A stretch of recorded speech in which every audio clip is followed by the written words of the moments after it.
Oke, baru saja saya dapat konfirmasi yang jelas bahwa pindah kemana bukunya, yang kemudian terkait dengan apa yang menjadi gambaran sekarang. Dan lebih parah lagi, saya bahkan menawarkan untuk saya menjadi sebuah bawahan. Kenapa begitu? Karena kita tahu bahwa semenjak peristiwa itu yang namanya Yesus itu jadi bawahan. Kok namanya Yesus jadi bawahan? Dia Tuhan. Loh, kata siapa? Buktinya dalam nama Yesus, ya dengan mudah dia disuruh-suruh, padahal dia ada di tempat yang paling tinggi. Itu bawahan, dodol. Itu sebabnya saya memberikan tawaran, kenapa nggak jadi bos saya aja ya. Nah, dengan demikian saya menggunakan pola algoritma apa yang dunia lakukan, yang kemudian dunia adalah wanita, ya kan. Saya bersembunyi di balik dunia, yang kemudian terkait dengan barangnya juga, terkait dengan material saya adalah material yang tersembunyi. Makanya saya nggak terlalu suka mencolok, yang penting lancar untuk menjalankan dan membentuk kekristalan. Itu sebabnya bukan karena saya ingin menjadi sepasang tidak, tetapi saya tetap mengincar kekapokan cinta berkemunafikan untuk saya hajar habis-habisan. Tetapi saya tiru cara dunia, bagaimana dunia memperlakukan setelah mengambil catatan lalu menjadikan mereka bawahan. Lalu itu sebabnya dengan mudah mengatur-ngatur kepo-kepo yang atas untuk diterapkan sama manusia.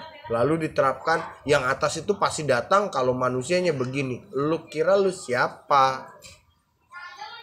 Oh, harus sujud begini, harus 5 waktu, harus pakai toa. Lu kata lu siapa?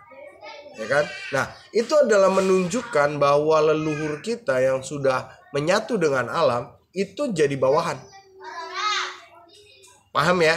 Itu sebabnya hadirnya harus begini, caranya begitu. Bukan kita yang diatur dan dituntun, malah kita yang membangun sebuah paradigma bahwa mereka adalah bawahan kita, dan itu adalah kesombongan manusia. Nah, perhatikan, jika hal itu yang terjadi kemudian dijadikan dogma dan doktrin dalam kepercayaan sampai beragama, waduh.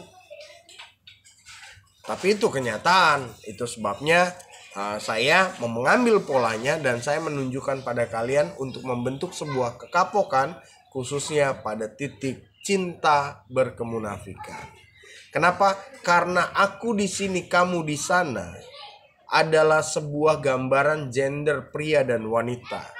Yang kemudian aku lahir di sini, kamu lahir di sana, kita adalah satu manusia di bumi. Itu adalah yang namanya perwujudan harmonisasi dari sebuah cinta sejati. Lalu bagaimana kalau arah dunia dibawa ke sebuah peperangan? Maka sampai di perihal cinta itu pun akan terimbas juga. Itu sebabnya jangan heran kalau di berita begana begono, bahkan di kenyataan begana begono. No. Kalau Anda memiliki cinta yang sejati, maka Anda akan mengalami pencapaian, yaitu mencapai hal yang berikutnya. Apa itu? Anak, keturunan, serta wawasan yang terluas, yaitu menyatu keliling dunia bersama-sama. Bukan sibuk cari duit tentunya. Kenapa? Karena duit itu adalah bukan buatan alam, tapi buatan daripada kemunafikan, seperti video-video saya yang sebelumnya.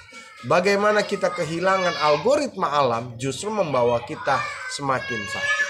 Nah, di dalam catatan dari guru saya, di situ dikatakan cinta akan uang adalah akar kejahatan, yang kemudian terkait dengan kesesatan dan berbagai. Nah, apa yang dia catatkan ternyata dilakukan tanpa sengaja, secara terangsur-angsur. Mungkin awalnya tidak cukup dihindari, tetapi lambat laun terbangun seiring dengan masa, tergiring dengan orang dan sistemnya yang diterapkan pada keseluruhan, pada akhirnya mengakibatkan hal itu. Itu sebabnya begitu saya lihat pola, saya tawarkan, kenapa enggak?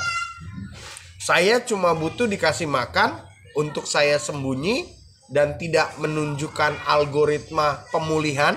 karena saya harus mengejar terjemahan yang baru, yaitu buku Kapokan, di mana semesta itu bisa menyembunyikan diri dan menghantam orang-orang di dunia. Nah, itu sebabnya semesta ya santai aja, dia dilihat sebatas kejauhan, tidak bersama setinggi langit, tetapi bumi lah yang harus dilihat. Itu sebabnya saya tawarkan, kenapa nggak jadi bos saya aja? Saya modal alam, batu kristal saya tahu bagaimana carinya. Bahkan kalau dimodalin untuk cari emas, saya bisa tinggal tanya.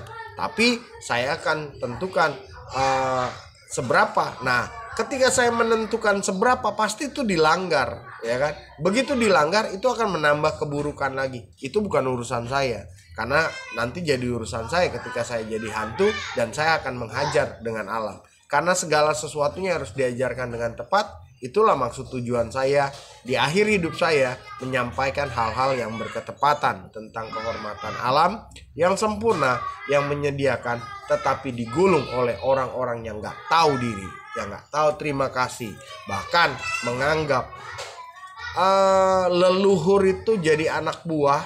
Itu sebabnya kasus kesurupan, santet itu adalah memperbudak leluhur. Padahal engkau tahu kalau leluhur itu bukan leluhur yang munafik.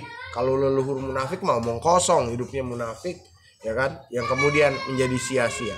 Tetapi penghinaan terhadap roh dan kemasa depanan dari seseorang, nilai berkematian yang sudah sampai, itu pun diacak-acak oleh kebodohan dari orang-orang yang sombong. Jadi bagaimana? Apakah doktrin kepercayaan Anda termasuk dengan orang yang kepo, lalu mengatur-ngatur yang lebih tinggi tingkatannya agar melakukan ini itu, gitu kan? Nah, itu akhirnya menjadi sebuah masyarakat yang nggak tahu diri, nuntut pemimpin berlebihan, tetapi mencetak kepemimpinan dari masyarakat yang berlebihan, yang kemudian keduanya menjadi nilai yang buruk. Nah, itu adalah salah satu. Jadi kalau Anda ada yang minat, khususnya wanita, saya tidak peduli Anda janda, Anda sudah menopause, malah bagus, karena saya akan terapkan. Kalau Anda minta, kalau tidak hanya sebatas bos saja, ya silakan. Kalau Anda ingin merasakan cinta yang sejati, tinggal ngomong sama saya tuh jelas-jelas aja, karena terang dan jelas bersama dengan saya dalam sebuah alur kebeningan. Jadi apa yang menjadi tujuanmu? Ngomong, tanya apa yang kamu mau. Kalau mau sampai di tahap itu dan kamu berani bayar harga, ayo. Kalau nggak mau berani bayar harga, ya udah kita sebatas munafik aja. Apa yang kau perlu, sampai kerapatan padamu pun bisa kuciptakan bersama dengan alam dan disertai dengan ilmu pengetahuan materi serta material yang tepat untuk mewujudkan hal itu. Nah, itulah yang menjadi gambaran kita yang teralgoritma dan arimatika dalam kehidupan, tidak hanya berpolitik, tetapi beragama, berbudaya, dan diwariskan pada anak cucu kita. Pantas nggak orang yang sudah mati dikerjain? Pantas nggak dunia yang di depan kita, yang statusnya lebih tinggi dari kita, dipermainkan dalam sistem kepercayaan yang kau sebut agama dan memandu? Yang punya panduan siapa, yang ngatur siapa. Aduh, lalu Anda bisa sampai di kerajaan surga seperti yang Anda inginkan dan impikan. Ya, otak lu sungsang ya? Itu sebabnya yang tinggi biarlah tinggi. Nah, yang tinggi biarlah tinggi sampai pada matahari pun pada akhirnya dikerjakan dalam kisah matahari padam, matahari gelap, matahari dan sebagainya oleh orang yang generasinya genetika dan genetikalnya sudah berubah, tetapi di masa lalu. Lalu buat catatan yang kemudian catatan menjadi tanda untuk Anda ikuti. Matahari bisa gelap, pala bapak lu peang.